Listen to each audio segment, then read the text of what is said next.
Yan, meron lang kaming dalawa pang kasong hinahanda tungkol dyan. Meron kaming isa pang money laundering case, mabigat. At of course, yung the grandest case of them all, itong pinakamabigat na kaso dyan, the conspiracy to defraud the treasury. Yun talaga yan, sa pamamagitan ng budget. Hindi madali ilatag yan. So we're being very careful about every premise that we make. Kasi first time to gagawin sa kasaysayan ng Pilipinas na magkakaroon tayo ng ganitong klaseng kaso.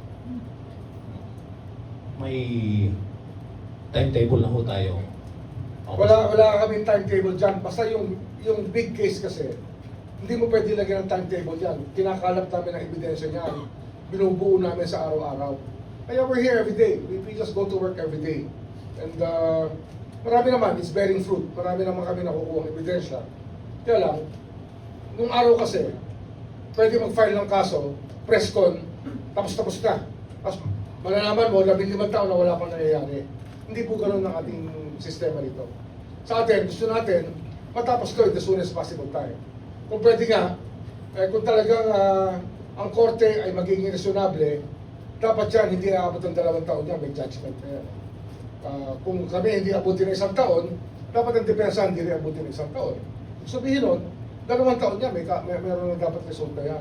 Ganun dapat ang kaso sa husgado. Kaya hindi sanay ang tao dyan, sanay tayo. Kasi file mo, kasi di ba matagal naman ma-dismiss ang kaso. Hindi ho dapat ganun. Kasi ang lugi dyan taong bayan.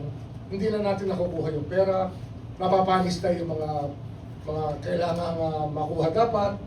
At nasasayang ang mga resources na dapat nakukuha natin para sa bayan.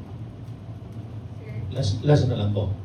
May masasabi na po ba tayo this early na co-accused ni Speaker, dating Speaker, sa kasong ito? Marami siyang co-accused. Huwag muna natin pag-usapan.